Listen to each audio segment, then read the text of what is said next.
Okay चलो तो हवे आज आपणे छोकराओ ज्यांथी अटकाता ત્યાંથી જે છે એ શરૂઆત કરશું। હવે સાંભળો, ગઈ વખતે આપણે જે છે એ 25 પ્રશ્નો જે છે એનું સોલ્યુશન કર્યું હતું। આજે આપણે એના કરતાં આગળ વધશું। હવે આપણે જે ક્વેશ્ચનનું સોલ્યુશન કરવાનું છે એમાં તમે જોશો ને તો લગભગ મેથડ જે છે ને રિપીટ થશે, બરાબર છે। એકાદ બે નવા કન્સેપ્ટ આવવાના છે આજે, તો આપણે આજના જે નવા કન્સેપ્ટ જે છે એ પણ જોતા રહીએ।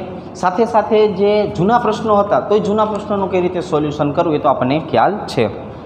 તો આજે આપણે 26 નંબરના પ્રશ્ન જે છે ત્યાંથી શરૂઆત કરશું। સાંભળો શું કહે છે 26 નંબરનો પ્રશ્ન। જો આમાં થોડોક અલગ પ્રકારનો કન્સેપ્ટ છે।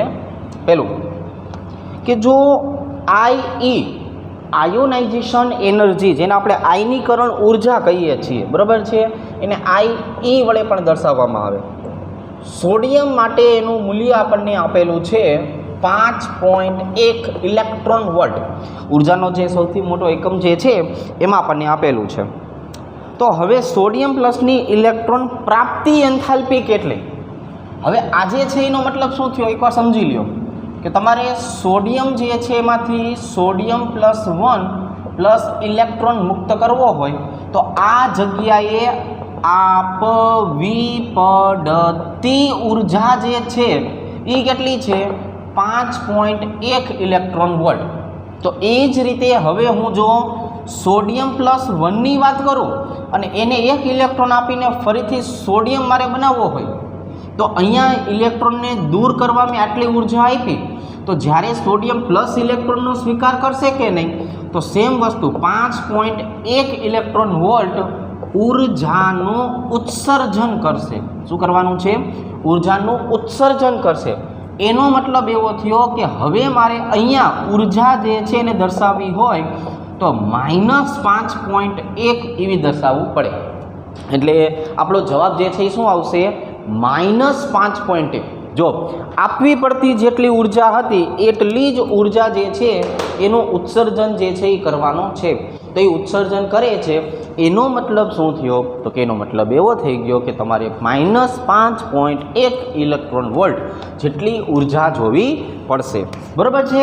તો જો આ એક નવી વસ્તુ હતી આજની, બરાબર, જેને જોઈ લેજો, બહુ અગત્યની વાત હોય છે। ચાલો 27 નંબરનો પ્રશ્ન જો, આયોનિક ત્રિજ્યાનો ક્રમ સાચો કયો છે? જો આમાં ઘણી બધી પ્રિન્ટિંગ મિસ્ટેક હશે નાની મોટી, પણ હું તમને એમાં સાચો ક્રમ જે છે એ કહી દઉં। એમાં આપણે બી ઓપ્શનથી જોશું। શું? તો કે સોડિયમ +1 ધનાયનનું કદ જે છે એ ઋણાયન કરતાં હંમેશા નાનું હોય અને ઋણ આયનમાં જેમ વીજભાર વધે ને એની સાથે સાથે કદમાં શું થાય? વધારો। આપણે એવું શીખેલા છીએ ને કે ભાઈ ઋણ આયન જે છે એ ઋણ આયનની ત્રિજ્યા ચલે છે એનો વીજભાર, ઋણ આયનની ત્રિજ્યા ચલે છે એનો વીજભાર। તો આવી રીતે આપણે એને દર્શાવી શકીએ, બરાબર। ચાલો 28 નંબરનો પ્રશ્ન જે છે એ શું છે જોવો જોઈએ। એના પછી નીચેનામાંથી કોણ Be+2 સાથે સમ ઇલેક્ટ્રોનીય છે? Be+2 એનો મતલબ શું થયો છોકરાઓ? કે ભાઈ આની અંદર જોવા જઈએ તો આપણે બેરેલિયમનો પરમાણુ ક્રમાંક કેટલો છે? 4 બેરેલિયમ જે છે એ શું ધરાવે છે?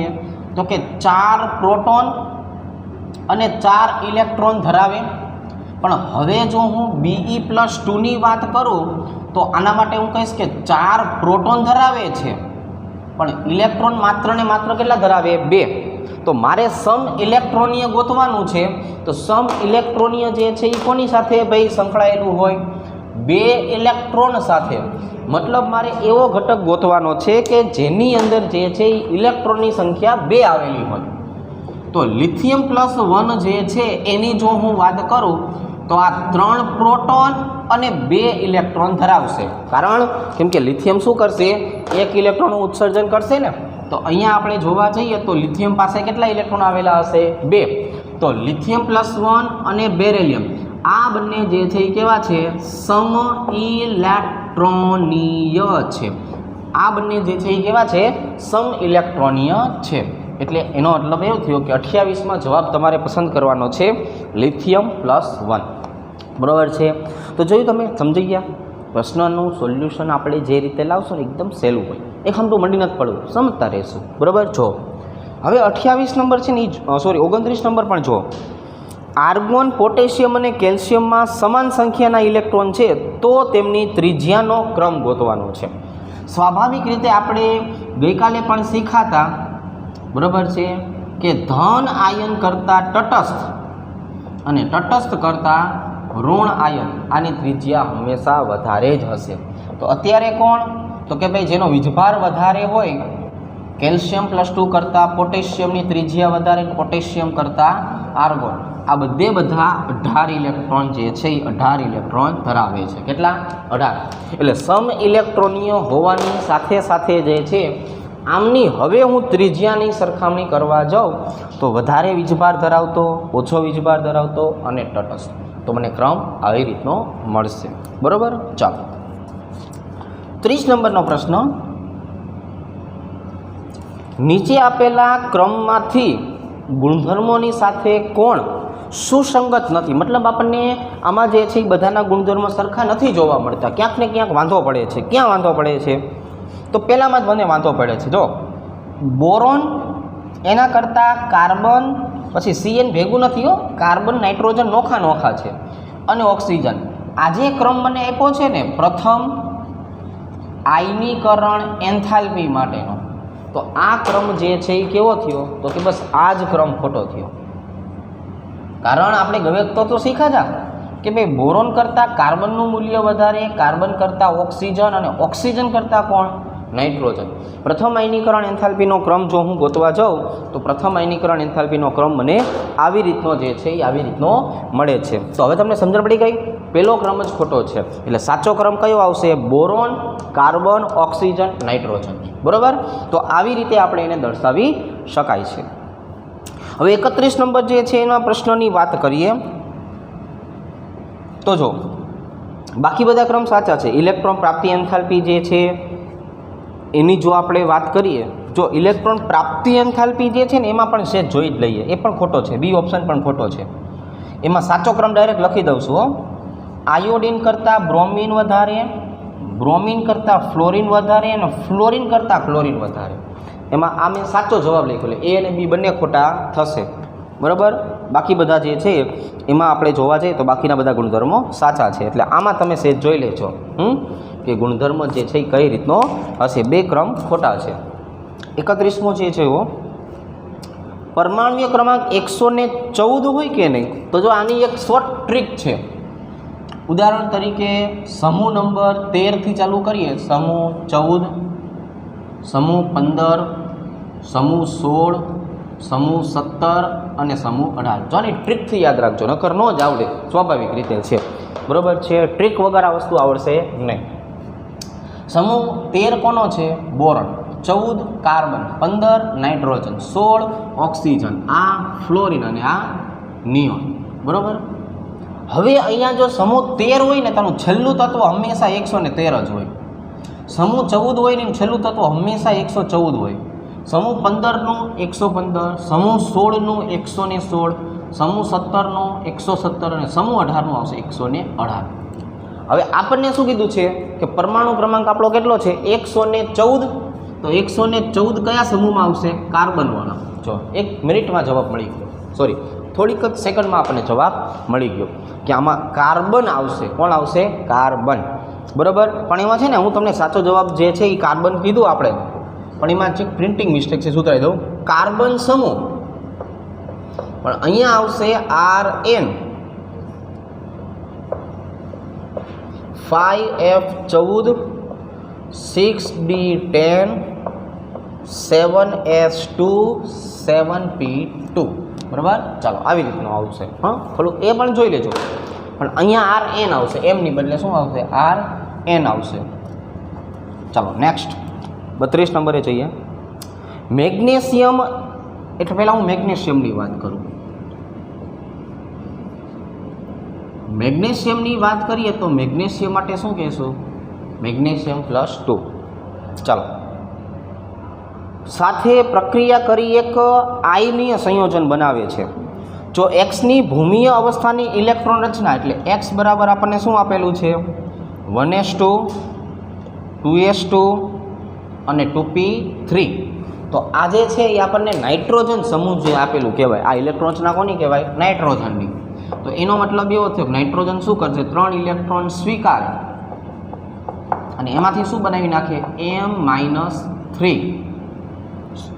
x -3 શું બનાવી નાખશે? x -3 બનાવી શકે ને. તો હવે કારણ શું છે માઇનસ બનાવવાનું? કેમ કે ધનાયન તો આપણી પાસે છે જ મેગ્નેશિયમ. તો અહીંયા આવશે +2, અહીંયા આવશે -3. ચોકડી ગુણાકાર કરીએ આનો એટલે અહીંયા શું આવશે? Mg3x2. બરાબર, Mg3x2.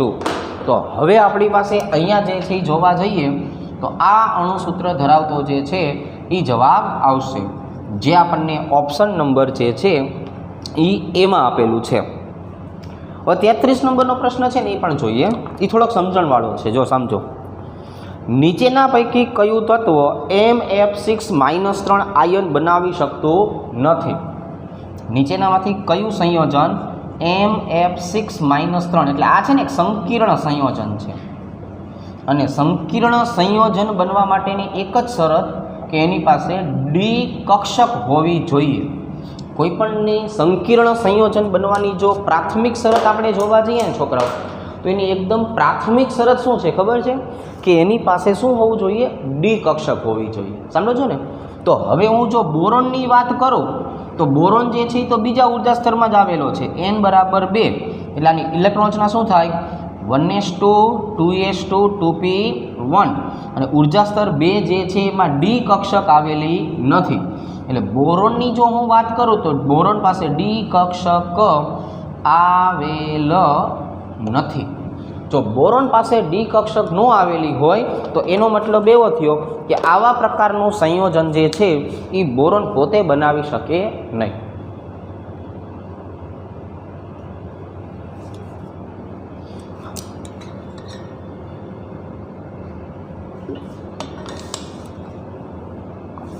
ચલો હવે હું બોર્ડ સાફ કરું ત્યાં સુધીમાં 34 નંબરનો પ્રશ્ન જે છે ને એ જાતે સોલ્વ કરવાની ટ્રાય કરો. બરાબર છે? એક કામ કરો, 34 નંબરનો પ્રશ્ન હું તમને હોમવર્કમાં આપીશ. બરાબર? શું કામ? કેમ કે હવે નવરા પડ્યા તમે કંઈ કામ ન કરતા હોય ને એવું મને લાગે છે. તમારે સમૂહ 13 છે ને 13 એમાં જોવાનું. આપણે છે ને સામાન્ય ઇલેક્ટ્રોન રચના લખાવી છે બધા તત્વોની, અથવા પરમાણવીય ત્રિજ્યાનો ક્રમ પણ મેં તમને કીધેલો છે. પણ કેવું થશે, આ સમૂહ 13 જ એક એવું છે, 1 થી 18 સમૂહની વાત કરીએ ને 18, એમાં સમૂહ 13 જ એક એવો સમૂહ છે જેની પરમાણવીય ત્રિજ્યામાં અપવાદ આવે છે. તો આ પ્રશ્ન 34 નંબરનો હું તમને હોમવર્કમાં આપું છું. તમારે જાતે એ પ્રશ્નનું સોલ્યુશન લાવવાનું છે. જાતે મતલબ તમારે ખાલી ગોતવાનું છે કે સમૂહ 13માં જશો અને પરમાણવીય ત્રિજ્યા નામનો જે ગુણધર્મ હોય ને એમાં ગોતવાનું. તમને આખા સમૂહની પરમાણવીય ત્રિજ્યાનો ક્રમ આપશે. હું તમને કહી દઉં છું કે એમાં ક્રમ અલગ આવશે. બરાબર? અપવાદવાળો છે. શું અપવાદ છે? બસ એ જ તમારે ગોતવાનું છે. અપવાદ જે છે એ શું છે, બસ એ જ તમારે ગોતવાનું છે. તો હવે તમે જે છે એ આ પ્રશ્નનું સોલ્યુશન જે છે એ ચોપડીમાંથી જોઈને લાવજો. બરાબર? પછી મને કહેજો કે એનો જવાબ શું હોય. મને કહેવાની જરૂર નથી તમારે કોઈને. બરાબર છે? પણ તમારી જાતે જે છે એ જોઈ લેજો. એટલે હું તમને અહીંયા 34 નંબરનો પ્રશ્ન નહીં કરાવું, એક હોમવર્કમાં આપીશ. બરાબર? ચાલો, થોડુંક આપણે હોમવર્ક આપતા રહીશું. તમે શું છે કે એક્ટિવ રહ્યો. 35માં જો ઇલેક્ટ્રોન રચના આપી છે એ શું દર્શાવે છે? 1s2 છે, 2s2 છે, 2p5 છે અને 3s1. તો અહીંયા તમે જો શું કહે છે અહીંયા, તો કે ભાઈ અહીંયા જે આપ્યું છે કે નહીં એ 2p કક્ષક હકીકતમાં પૂર્ણ હોવી જોઈએ. જો હું અહીંયા શું લખું છું? હોવી જોઈએ. કેવી ઇલેક્ટ્રોન રચના હોવી જોઈએ? તો કે આવી હોવી જોઈએ. 1s2 2s2 2p6 અને 3s0. હકીકતમાં 3sનું અહીંયા કામ જ નથી, પણ છતાં પણ મારે દર્શાવવું છે એટલે હું લખીશ આવી રીતે. 3s0 આવી રીતે. હવે સાંભળો, આ ઇલેક્ટ્રોન રચના કોની છે? તો કે નિયોનની છે. કોની છે? નિયોન. પણ નિયોને શું કર્યું છે? પોતાનો એક ઇલેક્ટ્રોન જે છે એ અહીંયા મોકલી દીધો, તો આને કહેવામાં આવે છે એની ઉત્તેજિત અવસ્થા. તો આને શું કહેવામાં આવે છે? આને કહેવામાં આવે છે એની ઉત્તેજિત અવસ્થા. એટલે હવે આપણને જવાબ મળી ગયો કે આ જે છે એ નિયોનની ઉત્તેજિત અવસ્થા છે. કોણ છે? નિયોનની ઉત્તેજિત અવસ્થા છે. ચલો નેક્સ્ટ. નીચેનામાંથી કયું તત્વ સૌથી વધારે વિદ્યુત ધન છે? તો આપણે ઉદાહરણ તરીકે વાત કરીએ, વિદ્યુત ધનમયતા જે છે એ શેમાં જોવા મળે? ધાત્વીય ગુણધર્મમાં જોવા મળે.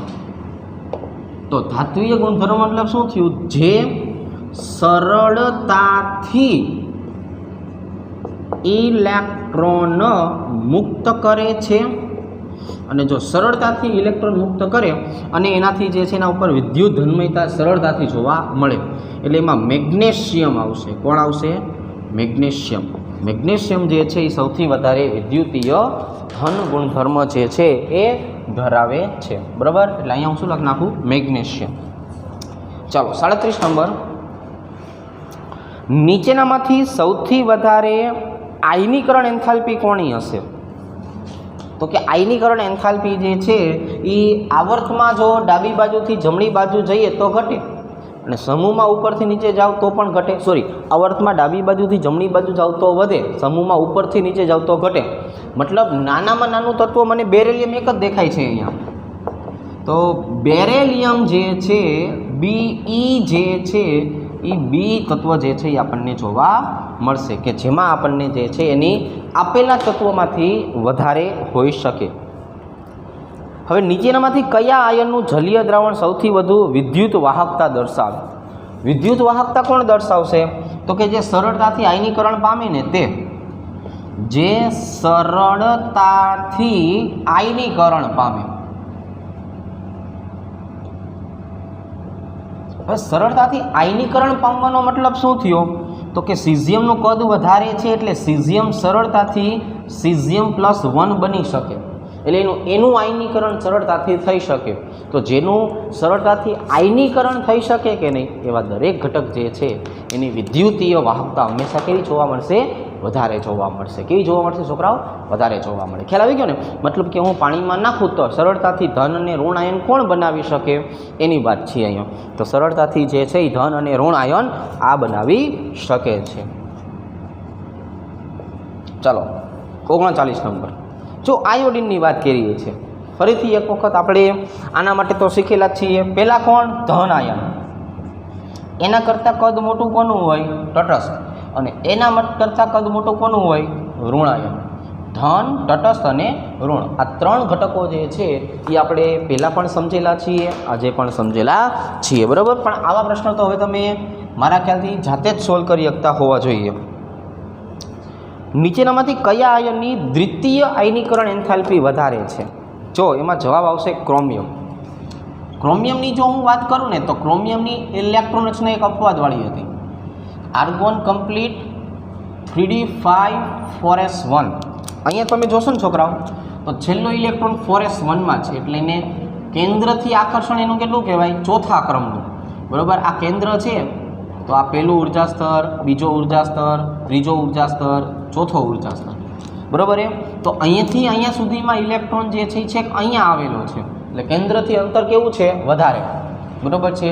પ્રોટોનથી લઈને ઇલેક્ટ્રોનનું અંતર જે છે એ અંતર કેવું છે? તો કે વધારે છે. હવે આપણે શું કરશું?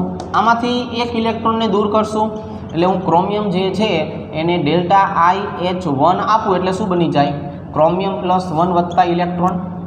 તો હવે તમે સમજો, જેવું ક્રોમિયમ+1 બન્યું કે નહીં, હવે એની પાસે શું આવી ગયું?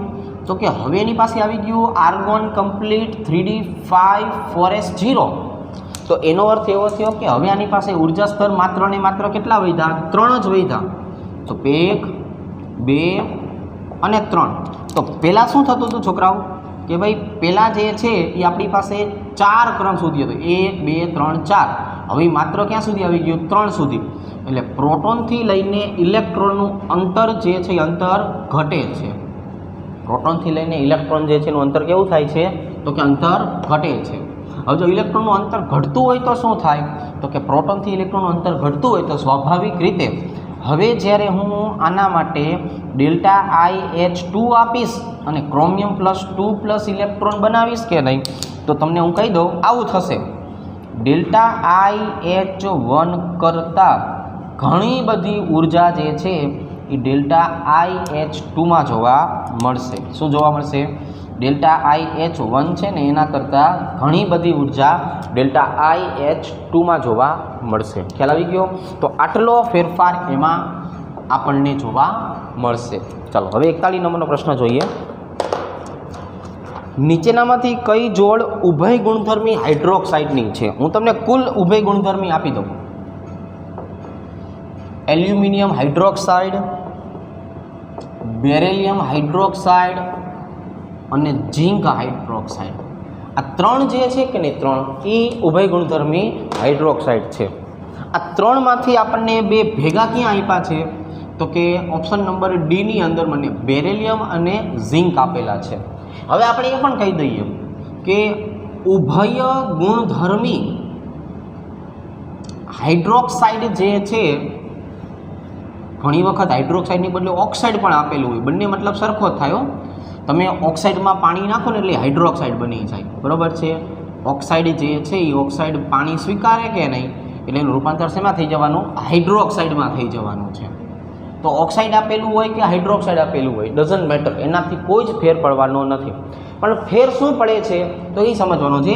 અહીંયા ઉભય ગુણધર્મીનો મતલબ એમ નથી કે એક એસિડ છે એક બેઝ છે, એમ નહીં. ઉભય ગુણધર્મી હાઇડ્રોક્સાઇડનો મતલબ એવો થશે કે એસિડ તથા બેઝ એમ બંને સાથે પ્રક્રિયા આપી શકે છે. આની જો આપણે વાત કરીએ તો એસિડ અને બેઝ એમ બંને સાથે જે છે એ બંને સાથે પ્રક્રિયા આપી શકે છે. બરાબર? ચાલો હવે 42 નંબરનો પ્રશ્ન. એના પછી નીચેનામાંથી કઈ જોડીની પરમાણુ ત્રિજ્યામાં વધારે તફાવત જોવા મળશે? આમ તમને નહીં લાગે, પણ જ્યારે તમે એના ગુણધર્મ જોશો ને, ગુણધર્મ, બરાબર, તો ગુણધર્મમાં તમને ખબર પડશે કે સોડિયમ પોટેશિયમ જે છે એ બંનેની પરમાણુય ત્રિજ્યામાં વધારે તફાવત જોવા મળે. બરાબર? તમારે છે જોઈ લેવાના આ પરમાણુય ત્રિજ્યા તમને છે ને ક્રમ આપેલા હશે. બરાબર? એ ક્રમ છે જ જોઈ લેજો એટલે આઈડિયા આવશે. બરાબર? ચાલો. અને 34 નંબરનો પ્રશ્ન જે હોમવર્કમાં આપ્યો ને તમારે, એ તમને ક્યાં મળશે? પી વિભાગના તત્વોમાં મળશે. શેમાં મળશે? પી વિભાગના તત્વો જે છે ને એમાં મળશે. બીજે ક્યાંય ન ગોતતા, ત્રીજા ચેપ્ટરમાં ન ગોતતા, અહીંયા નહીં મળે. પી વિભાગના તત્વો છે ને એમાં મળશે. અને આ તમને એસ વિભાગના તત્વો છે ને એમાં મળશે. આ વસ્તુ તમારે ગોતવી હોય ને તો તમને ક્યાં મળશે? એસ વિભાગના તત્વો છે ને એ ચેપ્ટરમાં ગોતજો, ત્યાં મળશે. બરાબર છે? ચાલો 43 નંબર. ક્રોમિયમ +3 / ક્રોમિયમ +2ની સરખામણીએ Mn+3 / Mn+3ના ડિગ્રીનું મૂલ્ય વધારે ધન છે. એટલે આવું કહેવા માગે છે ને ટૂંકમાં. ડિગ્રી ક્રોમિયમ +3 / ક્રોમિયમ +2, આને હું તમને કહી દઉં, આને રિડક્શન પોટેન્શિયલ બોલાય. આને શું બોલાય? રિડક્શન પોટેન્શિયલ બોલાય. એના કરતાં ડિગ્રી Mn+3 / Mn+2નું મૂલ્ય કેવું છે? વધારે. બરાબર છે? આનું મૂલ્ય કેવું છે? વધારે. એટલે પહેલું વાક્ય જે છે એ સાચું થયું. બીજું, Mnની તૃતીય આયનીકરણ એન્થાલ્પી ક્રોમિયમ કરતાં વધારે છે. બીજું કે Mn માટે ΔiH3 is greater than chromium. બરાબર છે?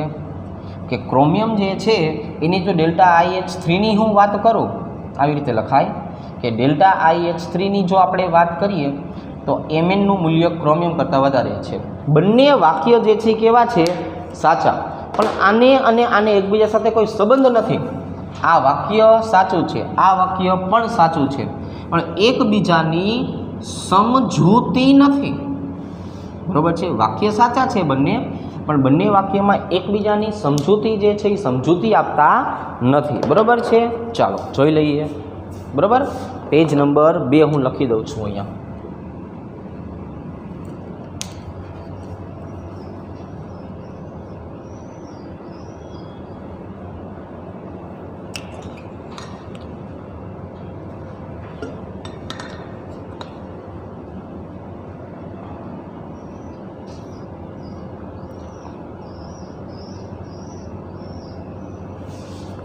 ચાલો છો, હવે આપણે છે ને પાછા ના કરતાં આગળ વધીએ. તમે છે ને 44 નંબરનો પ્રશ્ન છે ને એમાં જાતે ખાલી ટ્રાય કરો, વાંચો. ત્યાં સુધી હું બોળ ઘૂસી રાખું, બરાબર? 1 મિનિટ પરો ખાઈ લો.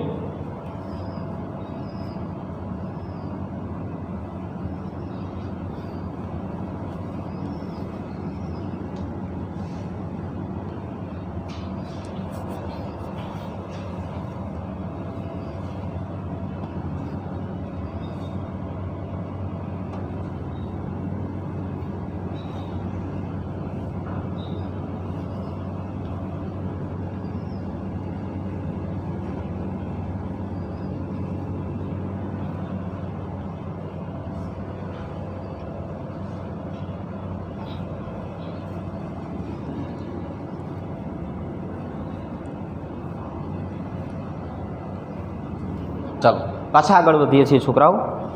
44 નંબરના પ્રશ્નની આપણે વાત કરવાની છે આજે. જો શું કહે છે, નીચેનામાંથી કયું સાચું છે? તમારે સાચું વાક્ય જે છે ને એ ગોતવાનું છે. એ બહુ અઘરી વસ્તુ છે, બરાબર? આપણને કોઈક સાચું ગોતવાનું કેમ તો ન મળે, એમ કે આનું કંઈક ખોટું ગોતી આવો તો આપણને તરત મળી જશે, પણ આપણે અઘરું કામ જ કરવાનું છે. આયોનિક ત્રિજ્યા પરમાણુ ક્રમાંકના સમપ્રમાણમાં હોય છે. હાવ ખોટી વાત છે. આયોનિક ત્રિજ્યા આણ્વીય દળના વ્યસ્ત પ્રમાણમાં હોય છે. હાવ ખોટી વાત છે. આયોનિક ત્રિજ્યા અસરકારક કેન્દ્રીય વીજભારના વ્યસ્ત પ્રમાણમાં હોય છે. સંપૂર્ણ સત્ય વચન છે. જો તમે કોઈપણની મારે આયોનિક ત્રિજ્યા કાઢવી હોય કે નહીં, ધન હોય કે ઋણ હોય, પણ ચલે છે 1/, અસરકારક કેન્દ્રીય વીજભાર. જો વીજભાર શબ્દ નથી વાપરો, ખાલી ત્યાં શબ્દ કયો વાપરો છે? અસરકારક કેન્દ્રીય વીજભાર. એટલો એનો મતલબ શું થયો તો સાંભળજો. હું સોડિયમની વાત કરું અને એમાંથી 1 ઇલેક્ટ્રોન દૂર કરું તો સોડિયમ +1ની ત્રિજ્યા અને ફ્લોરિન -ની ત્રિજ્યા, આ બેની મારે સરખામણી કરવી હોય ને એટલે ઓટોમેટિક ધનને ઋણ આવી ગયું, એટલે આયોનિક ત્રિજ્યા થઈ ગઈ. પણ અહીંયા તમે સમજો, આની પાસે હવે તમે જોવો ને તો 11 પ્રોટોન છે અને 10 ઇલેક્ટ્રોન છે. આની પાસે પણ તમે જુઓ 9 પ્રોટોન છે પણ ઇલેક્ટ્રોન તો 10ના 10 જ છે. તો અસરકારક શબ્દ જે છે એનો મતલબ શું થયો તો કે અસરકારકતાનો મતલબ એવો થયો proton is greater than electron. પ્રોટોનની સંખ્યા ઇલેક્ટ્રોન કરતાં વધારે છે એટલે ઓટોમેટિક અહીંયા મને આકર્ષણ વધારે જોવા મળશે. અહીંયા મને આકર્ષણ કેવું જોવા મળશે? વધારે જોવા મળશે. હવે એ જ વસ્તુ હું અહીંયા જોવા જાઉં તો અહીંયા પ્રોટોન કરતાં ઇલેક્ટ્રોન વધી ગયા, એટલે અસરકારક જે શબ્દ વાપરો છે ને અહીંયા અસરકારક કેન્દ્રીય વીજભાર, એ કેવો થયો? ઘટી ગયો. તો તમે કહી શકો ને કે અહીંયા આકર્ષણ કેવું છે તો કે ઘટે છે. હવે આકર્ષણ ઘટતું હોય તો મને સીધી શું ખબર પડી જાય તો કે ભાઈ આકર્ષણ ઘટતું હોય તો મને સીધી એવી ખબર પડી જાય કે હવે પરમાણ્વીય ત્રિજ્યા આયનીય ત્રિજ્યા એ કેન્દ્રીય વીજભારના વ્યસ્ત પ્રમાણમાં છે. એટલે સી જવાબ સાચો થશે.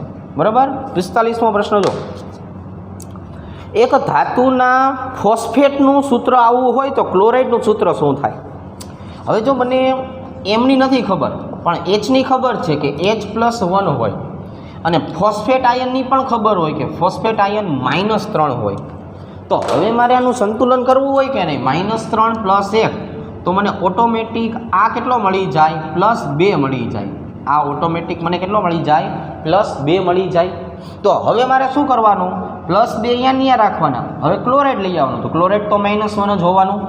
હવે આ એકલો અહીંયા આવશે ને બગડો અહીંયા આવશે, એટલે આ બેનો ચોકડી ગુણાકાર કરશો કે નહીં? તો ચોકડી ગુણાકાર મને શું મળશે? MCl2 મળશે. શું મળશે? MCl2. ચાલો 46 નંબરનો પ્રશ્ન હવે નેક્સ્ટ. નીચે પૈકીના વિકલ્પમાં વિદ્યુત ઋણતાનો સાચો ક્રમ ઓળખો. જો વિદ્યુત ઋણતાનો સાચો ક્રમ જે છે એ શું છે તો કે ભાઈ સિલિકોન કરતાં ફોસ્ફરસની વિદ્યુત ઋણતા વધારે, એના કરતાં કાર્બનની, એના કરતાં નાઇટ્રોજનની. ઓપ્શન નંબર સી આવશે. બરાબર છે. સહેલો હતો એટલે બહુ એમાં મેં તમને ડિટેલિંગમાં સ્ટડી કરાવ્યું નથી, બહુ વધારે હું તમને ડીપમાં લઈ ગયો નથી. બરાબર. ચાલો હવે 47 નંબર જો, આ પ્રથમ આયનીકરણ એન્થાલ્પીનો ક્રમ સિમ્પલ, ડાબી બાજુથી જમણી બાજુ જાઓ એટલે વધે. સોડિયમ, એના કરતાં મેગ્નેશિયમ, એના કરતાં એલ્યુમિનિયમ, એના કરતાં સિલિકોન. બરાબર છે. જો આ પણ સહેલું હતું એટલે આમાં પણ મારે કંઈ વધારે ડિસ્કસ કરવાની જરૂર ના પડી. 48 નંબર, નીચેનામાંથી સૌથી નાનો આયન ધન વીજભાર અને ઋણ વીજભાર હોય તો સ્વાભાવિક રીતે તમારે નાનો આયન ગોતવાનું કે તો તમારે ફરજિયાત ક્યાં જવાય? Na+માં જવું. ક્યાં જવાય? Na+માં. ચાલો નેક્સ્ટ 49માં જુઓ. નીચેના પૈકી સૌથી વધારે આયનીકરણ ઉર્જા અપવાદવાળી તમને શીખવાડી હતી ને. અપવાદની જો આપણે વાત કરીએ તો પી કક્ષકમાં કઈ લેવાની? P0, P3 અને P6. તો એનો અર્થ એવો થયો કે અહીંયા મને શું મળી જશે? Neon complete 3s2 3p3.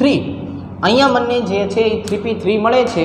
તો હું કહી શકું ને કે આમાં મને અપવાદવાળી ઇલેક્ટ્રોન રચના જોવા મળશે. ને અપવાદવાળી ઇલેક્ટ્રોન રચના જોવા મળી એટલે પાછું શું કહી શકાય કે આની જે છે એ આયનીકરણ એન્થાલ્પી જે છે એ આની આયનીકરણ એન્થાલ્પી વધારે હશે. કેવી હશે? વધારે. બરોબર છે. ચાલો, નીચેનામાંથી કયા તત્વ માટે +2 ઓક્સિડેશન અવસ્થા સ્થાયી છે? હું તમને બધાની ઓક્સિડેશન અવસ્થા જ લખી દઉં. Sn+4માં વધારે સ્થાયી હોય, Pb+2માં વધારે સ્થાયી હોય, Fe+3માં વધારે સ્થાયી હોય અને Ag+1માં વધારે સ્થાયી હોય. તો હવે આપણને શું કીધું છે? +2. તો મને +2 જે છે એ ક્યાં જોવા મળવાનું છે? તો કે Pb+2 જે છે અહીંયા જોવા મળી શકે છે. બરાબર. હવે 51 નંબર, નીચેના પૈકી કયા આયન પાસે મહત્તમ સંખ્યામાં એકલ ઇલેક્ટ્રોન છે? જો એકલ ઇલેક્ટ્રોન જે છે ને, હું તમને સાચો જવાબ લઈને જ સમજાવું છું કેમ કે મારે થોડું વધારે સમજાવવું છે. Fe+2. તો Fe જે છે એનો પરમાણુ ક્રમાંક જે છે ને છોકરાઓ Z=26 છે. એટલે કે આર્ગોન કમ્પ્લીટ 3d6 અને 4s2 +2 એટલે હું આ બે ઇલેક્ટ્રોનને શું કરી નાખીશ? દૂર કરી નાખીશ. તો પણ તમે જુઓ ડી કક્ષક જે છે એમાં કેટલા ઇલેક્ટ્રોન વધે? 1 2 3 4 અને 5. તો હવે પણ તમે જોવા જાઓ તો આની અંદર જે છે એ 1 2 3 4 5 અને છઠ્ઠો ઇલેક્ટ્રોન યુગ્મીકરણ કરશે. તો અહીંયા એકલ ઇલેક્ટ્રોન જે છે એ મને કેટલા મળ્યા? એકલ ઇલેક્ટ્રોન મને મળ્યા n=4. એટલે Fe+2 જે છે એની જો હું વાત કરું તો Fe+2 જે છે એમાં મને કેટલા જોવા મળશે? n=4 જોવા મળે. ચાલો, હવે 52 નંબર, નીચેનામાંથી કયું વિધાન ખોટું છે? ખોટું ગોતવાનું. એલ્યુમિનિયમની પ્રથમ આયનીકરણ એન્થાલ્પી એ મેગ્નેશિયમ કરતાં ઓછી હોય? તો કે હા હોય.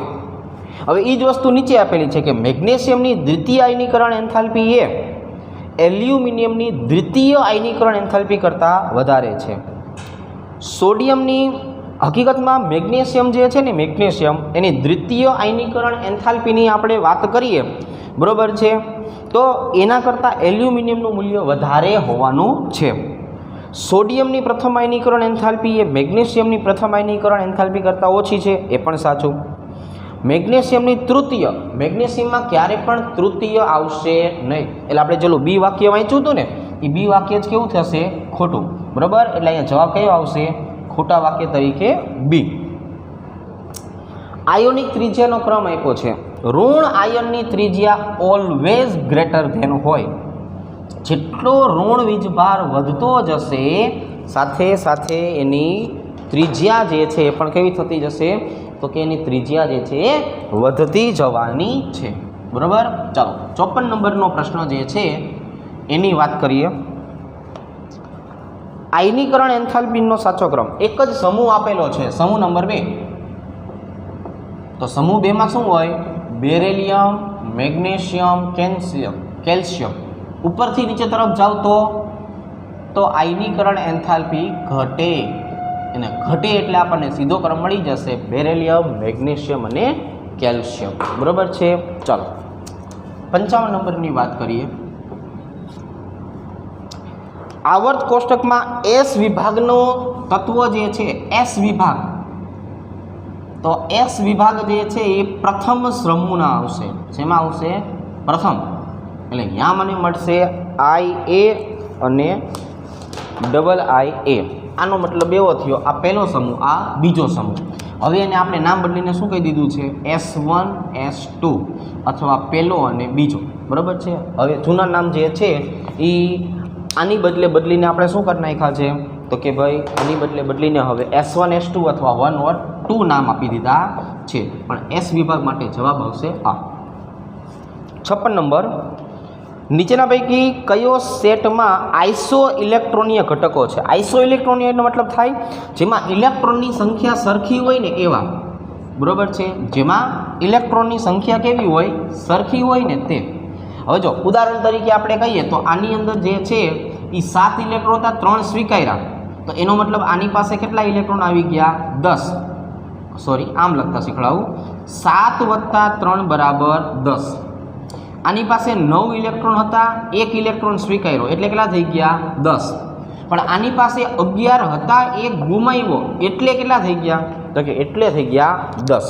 એટલે હવે આપણી પાસે જે છે એ આવી રીતે જોવા મળશે.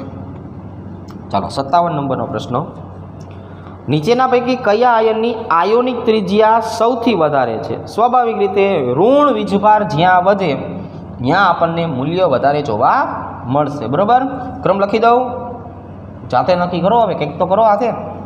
જવાબ આવશે O-2. બરાબર. જો તો આ 57 નંબરનો પ્રશ્ન હતો. બાકીના પ્રશ્નો આપણે થોડીક વારમાં જોઈએ. ચાલો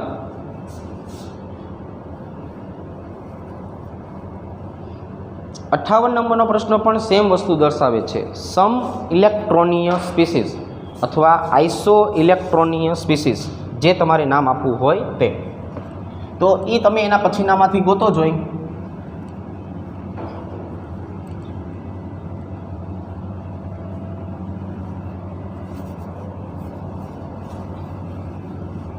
કે શેમાં આપણને ઇલેક્ટ્રોનની સંખ્યા સરખી જોવા મળે છે.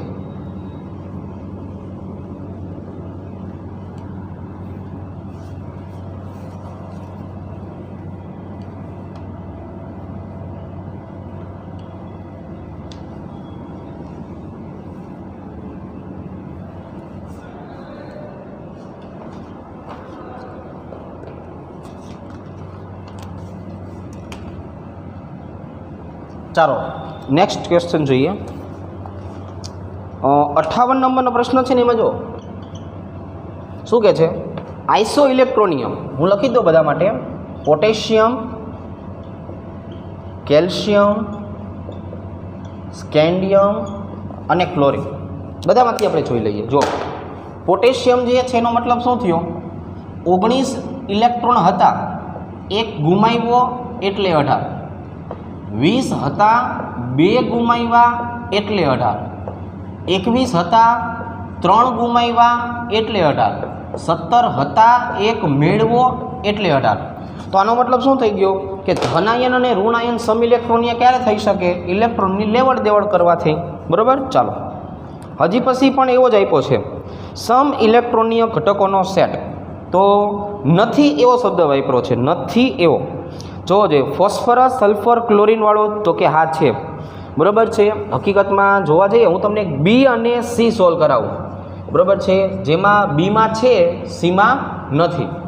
ફોર એક્ઝામ્પલ આપણે જોવા જઈએ CN-, તો CN- કાર્બનમાં 6 ઇલેક્ટ્રોન, નાઇટ્રોજનમાં 7 ઇલેક્ટ્રોન, 1 ઇલેક્ટ્રોન સ્વીકારે છે. ટોટલ કેટલા થયા? 14. N2, નાઇટ્રોજન કેટલા છે? 2. તો 7 + 7 બરાબર 14. અને C2-2, એનો મતલબ કાર્બન કેટલા છે? 6 + 6 અને 2 ઇલેક્ટ્રોન સ્વીકારે છે, એટલે પણ કેટલા થયા? 14. તો આને કહેવાય સમ ઇલેક્ટ્રોનીય. આ છે. પણ જો સી ઓપ્શનની વાત કરીએ કે નહીં, તો સી ઓપ્શનમાં કેવું થશે? SO3-2, CO3-2 અને NO3-1. તો હવે અહીંયા જોવો જોઈએ, અહીંયા હું જો તમને સમજાવવા જાઉં તો અહીંયા કેવું થશે? તો કે ભાઈ સલ્ફરમાં જ કેટલા હોય? 16. ઓક્સિજનમાં 8 હોય. ઇલેક્ટ્રોનની વાત કરીએ છીએ આપણે, એટલે 8 કરીને 24 અને પાછા 2 સ્વીકારે. કાર્બનમાં કેટલા હોવાના 6, ઓક્સિજનમાં કેટલા હોવાના અને 2 ઇલેક્ટ્રોન સ્વીકારશે. નાઇટ્રોજનમાં કેટલા હોવાના 7, આમાં કેટલા હોવાના 24 + 1. તો અહીંયા જોવા જઈએ તો અહીંયા 16 અને 6, બાકી બંને વસ્તુ કેવી થઈ ગઈ સરખી. તો એનો મતલબ અહીંયા 10નો તફાવત છે. 10નો કેવો થઈ ગયો તફાવત. એટલે આ ઘટકો જે છે એ સમ ઇલેક્ટ્રોનીય નથી અને આ ઘટકો સમ ઇલેક્ટ્રોનીય છે. એટલે આપણો જવાબ આવશે આ કે આમાં સમ ઇલેક્ટ્રોનીય નથી. તો કોણ? તો કે આ. ચાલો હવે 60 નંબરનો પ્રશ્ન. નીચેના પૈકી કયો સમૂહ સમ ઇલેક્ટ્રોનીય આયન દર્શાવે છે? તો એમાં પહેલું જ દર્શાવશે, અત્યારે સોલ્વ કર્યું ને, પોટેશિયમ, ક્લોરીન માઇનસ, કેલ્શિયમ +2 અને જો આને સ્કેન્ડિયમ છે. SR નથી અહીંયા છોકરાઓ, SC કરી નાખજો એટલે ઓટોમેટિક આપણને જવાબ સમજાઈ જશે. બરાબર કે કેટલો આવેલો છે અહીંયા SC, સ્કેન્ડિયમ તરીકે આપણે એને દર્શાવશું. એવી જ રીતે આમાં પણ ગોતવાનું છે. NO+, C2 - 2, Cn- અને N2. આ ત્રણનું તમને અહીંયા સમજાવ્યું.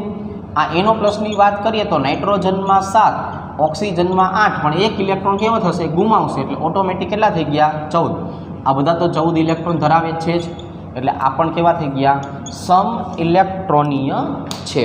આ પણ કેવા છે? સમ ઇલેક્ટ્રોનીય છે. હવે આયોનિક ત્રિજ્યાની જો આપણે વાત કરીએ તો આયોનિક ત્રિજ્યામાં જો એક પણ જવાબ જે છે એ સાચો નહીં આવે. એટલે હું તમને સાચો જવાબ કયો છે એ લખાવી દઉં છું. બરાબર.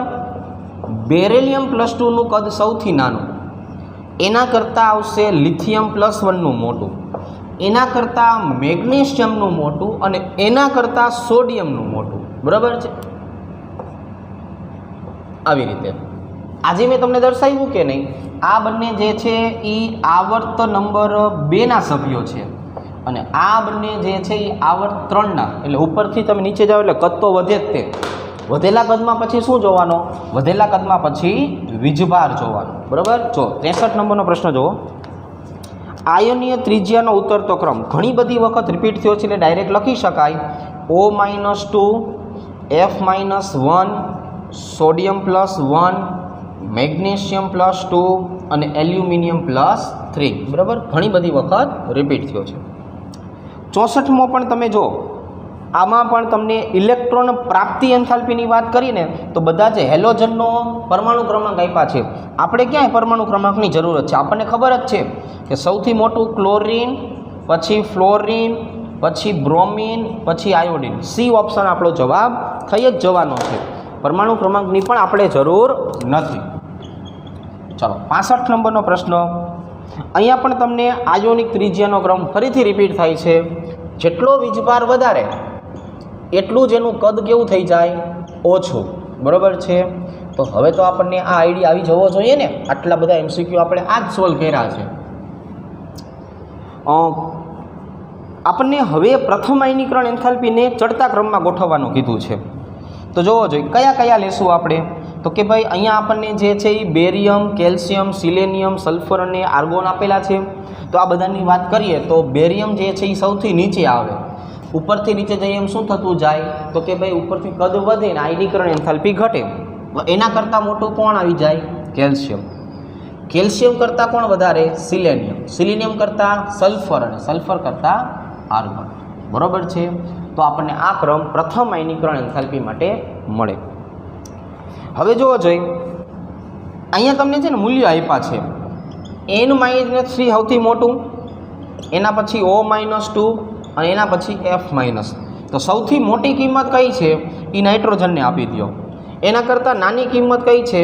ઓક્સિજનને આપી દો. અને એના કરતાં નાની કિંમત કોની છે? ફ્લોરિનને આપી દો. બરાબર છે. આવી રીતે. ચલો લાસ્ટ ક્વેશ્ચન 68 નંબરનો પ્રશ્ન જે છે જો શું કહે છે? નીચે આપેલા પરમાણુમાંથી કોની પ્રથમ આયનીકરણ એન્થાલ્પી સૌથી વધારે છે? જે સૌથી ઉપર આવતું હોય ને એની. કારણ કે ઉપરથી નીચે જશો તો શું થશે? ઘટશે. સ્કેન્ડિયમ જે છે ને લખવાની જરૂર નહીં ને, એ અહીંયા આવશે સ્કેન્ડિયમ. એ પણ કેવી થશે? આના કરતાં તો ઘટશે. તો સૌથી વધારે જોવા જઈએ તો કોની આવશે? સોડિયમની. એટલે આમાં આપણો જવાબ જે છે એ કયો આવી જવાનો છે? સોડિયમ જે છે એ સોડિયમ આવશે. તો આ આપણે જે ત્રીજા નંબરનું ચેપ્ટર હતું એ ત્રીજા નંબરના ચેપ્ટરના તમામ MCQ જે છે અહીંયા આપણે આજે પૂરા કર્યા. આવતીકાલે આપણે જે છે એ 7મા ચેપ્ટર જે છે ચેપ્ટર નંબર 7 એની પહેલાં હું તમને થોડી ઘણી થિયરી સમજાવીશ, કેમ કે એમાં આપણે ઘણી બધી વસ્તુ ઓછી કરી હતી. તો એ થિયરી સમજ્યા પછી આપણે એના MCQ જે છે એ સોલ્વ કરશું. એમાં પણ દાખલા આવવાના છે, એટલે એનું પણ મટીરિયલ સાથે રાખજો. કઈ રીતે હું દાખલા ગણાવરાવું છું, ઘરે જઈને એક વખત પ્રેક્ટિસ કરવાની છે. ઓકે, ચાલો આવતીકાલે મળીએ.